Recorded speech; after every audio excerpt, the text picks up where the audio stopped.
आपण पाहत आहात live Maharashtra police times news channel. 25 September 2025 गुरुवार रोजी उदगीर व ग्रामीण भागात माऊली कॉलेज ऑफ फार्मसी मार्फत डेंग्यू आजाराबद्दल जनजागृती करण्यात आली। गावागावात व उदगीर शहरात जाऊन रॅली काढून फलके, चित्र, प्रतिमा व घोषवाक्यांनी जनजागृती करण्यात आली।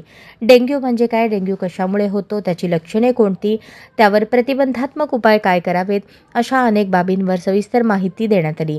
आपल्या घराच्या परिसरात पाणी साचू देऊ नका, कूलर, कुंड्या, बादल्या, जुने टायर यांच्याकडे विशेष लक्ष द्या, खिडक्यांना जाळ्या लावा, खिडक्या बंद ठेवा। डेंग्यू झाल्यास तर प्रथम उपचार लिंबू आणि निलगिरीचे तेल लावावे आणि डॉक्टरांना दाखवावे, अशी माहिती देण्यात आली। यावेळी माऊली कॉलेज ऑफ फार्मसीचे प्राचार्य रूपम देवालिया, उपप्राचार्य जल्पा बिरादार, प्राध्यापक अमर माने, प्राध्यापक भालेराव, प्राध्यापक राधा पाटील, मॉनिटर श्रीनिवास फड, शेख नावेद, रणक्षेत्रे किशन, सेवक सेविका, संभाजी ब्रिगेडचे जिल्हा उपाध्यक्ष उत्तम फड आणि विद्यार्थी मित्र उपस्थित होते।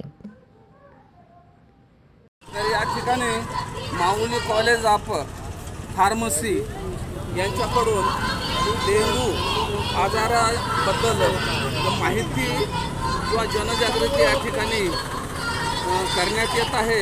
तरी आपले बिरादार सर आहेत, तर आपल्याला दोन गोष्टी सांगतात। मी बिरादार जलाप्पा, माऊली कॉलेज ऑफ फार्मसी उदगीरमधून आलो आहे। आम्ही यासाठी जनजागृती रॅली काढलेली आहे की सध्या जो डेंग्यू हा डिसीज आहे तो खूप वास्टली स्प्रेड होतो आहे लोकांच्या ह्याच्यामुळे, आणि आता तुम्ही बघताय पावसाचं प्रमाण खूप वाढलेलं आहे, आणि हा जो डेंग्यूचा विषाणू आहे तो कम्युनिकेबल आहे, तो एकूण संसर्गजन्य रोग आहे जो तो लवकरात लवकर स्प्रेड होतो, आणि त्यामुळे आम्ही एक हेल्थ केअरचा पार्ट आहोत, फार्मासिस्ट आहोत, आणि आमची रिस्पॉन्सिबिलिटी आहे की लोकांना जागृत करणं। त्यासाठी आम्ही एक लोकांना अवेअरनेस यावं त्या डिसीजबद्दल, त्या डेंग्यूबद्दल, तो स्प्रेड कसा होतो, पसरतो कसा, आणि त्याच्यावरती आपण कशा प्रकारचे खबरदारी घेऊ जेणेकरून तो डेंग्यूपासून आपल्याला अवॉइड करता येईल। तर यासाठी आपण जनजागृती रॅली काढलेली आहे। हा डेंग्यूचा जर तुम्ही बघितला तर ताप येणं, सर्दी, खोकला, झोप न येणं, अशा प्रकारे खूप सिरियस साईड इफेक्ट आहेत डेंग्यूमुळे होऊ शकतो।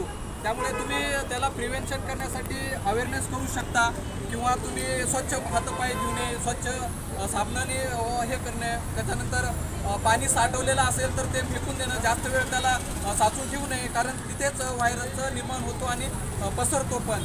आम्ही एक माऊलीच्या आम्ही एक तुम्हाला लोकांना जनजागृती आणि त्याच्याबद्दल अवेअरनेस करण्यासाठी ही एक सिंपल रॅली काढलेला आहोत।